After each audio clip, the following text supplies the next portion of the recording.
खबर अंजड़ से। नर्मदा बचाओ आंदोलन द्वारा ट्रैक्टर रैली निकाली गई। नर्मदा घाटी के किसान, मजदूर, मछुआरे सभी के साथ 1 फरवरी 2024 के रोज बड़वानी से ट्रैक्टर रैली का काफिला बड़वानी से अंजड़, दवाना, ठीकरी के लिए रवाना। इस रैली में नर्मदा बचाओ आंदोलन की नेत्री मेघा पाटकर के मार्गदर्शन में इस रैली के साथ चल रहे retired civil surgeon doctor Abdul Rashid Patel, century mill से मनीषा पाटिल, सादिक चंदेरी, समाजसेवी चंचला सुनेर, कैलाश यादव, वाहिद मंसूरी, हाजी इनायतुल्ला तिगाले ने अंजड़ आगमन पर पुष्प माला देकर सम्मानित किया। मछुआरे, किसान, नर्मदा डूब प्रभावित सभी इस रैली में शामिल होकर साथ चले। ट्रैक्टर रैली के आगे जाने की जानकारी मेघा दीदी द्वारा दी गई, जो इस प्रकार है। ग्राम सत्राटी में सभी साथी मुकाम करेंगे। 2 फरवरी को ट्रैक्टर रैली सुबह जल्दी निकालकर खलघाट, निमोला, धर्मपुरी, गढ़पुर होते हुए निसरपुर शाम 7 बजे खत्म होगी। ट्रैक्टर रैली नर्मदा बचाओ आंदोलन के साथ संयुक्त किसान मोर्चा के बैनर तले निकाली जा रही, जिसमें किसान मजदूर अपनी समस्या नर्मदा घाटी की डूब से हुई बर्बादी संबंधी मांगे प्रशासन के सामने रखेंगे। सरकार से उचित मुआवजे की मांग रखी जाएगी। इस अवसर पर राहुल यादव, भगवान सेप्टा, मुकेश भगोरिया, मेधा पाटकर, समाज सेवी, retired CHO doctor Rashid Patel, Sadiq Chanderi, वारिश पठान, ब्राह्मण गांव और अन्य कार्यकर्ता मौजूद रहे। आज आप नर्मदा यात्रा लेकर के आए हैं, क्या उद्देश्य है इस यात्रा का?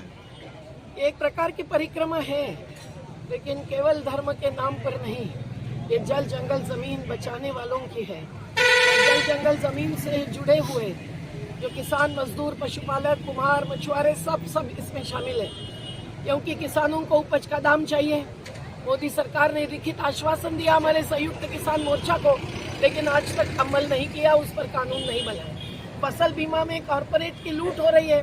5 साल में 45,000 करोड़ रुपया कंपनियों ने कमाया है। आप ऑनलाइन पेमेंट भी करते हैं तो उनको परसेंटेज जाता है। तो आज किसान मजदूरों को क्यों नहीं दाम मिलता है? अगर स्वामीनाथन आयोग के आधार पर दाम देंगे तो कपास और सोयाबीन को 10 से 15,000 रुपए क्विंटल देना पड़ेगा, और सब्जी को भी 3,000 रुपए क्विंटल, गन्ने को भी 500 रुपए क्विंटल से कम नहीं लेंगे। ये हमने मित्तल परिवार को भी बताया। आज घटवा में भी वो लूट रहे हैं। तो हमारे महाराष्ट्र में भी किसान लड़ रहे हैं, जिनको शुगर फैक्ट्री बंद करके बैठना पड़ा है अपने 20 करोड़ रुपए का पेमेंट लेने के लिए।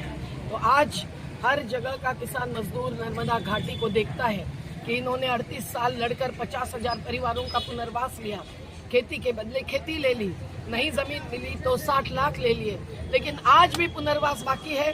और 2023 में जो डूब आई, हजारों घर डूब गए, हजारों एकड़ जमीन डूबी। ये सरकार के अवैध खेल की साजिश को पोल खोल करने वाली डूब है।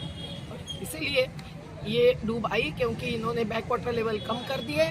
जो अवैध था पहले लगाए थे वही सही थे, और 16,000 परिवारों को डूब के बाहर घोषित किया, जो सब डूब गए। और तो और प्रधानमंत्री जी का जन्मदिन मनाने के लिए सरदार सरोवर के गेट्स नहीं खोले, तो यहाँ डूब आती रही 16 सितंबर से 17 सितंबर तक। और जब गेट खोले तो हजारों मकान भरूच और अंकलेश्वर के भी ध्वस्त हो गए, तीर्थ ध्वस्त हो गए। परिक्रमावासी चलते हैं। 16 फरवरी को नर्मदा जयंती बनाएंगे, लेकिन नर्मदा की हालात क्या है? पानी पीने लायक नहीं है, ये टेस्ट रिपोर्ट मेरे पास है।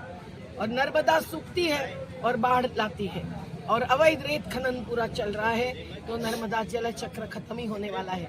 ये सभी मुद्दों को लेकर आज हमारा नारा आज भी है, नर्मदा बचाओ, नर्मदा बचाओ। और नुकसानी के लिए सरकार है जिम्मेदार, तो हम भरपाई लेके रहेंगे, पर जलस्तर जो है सरदार सरोवर का वो पूरा पुनर्वास होने तक। खबर भारतवर्ष के लिए अंजड़, बड़वानी से रवि शिमले की रिपोर्ट। अपने शहर, अपने प्रदेश की ताज़ा खबरों के लिए लाइक करें, शेयर करें, सब्सक्राइब करें और हाँ, बेल आइकन दबाना ना भूलें, क्योंकि खबर हमारी, फैसला जनतंत्र का।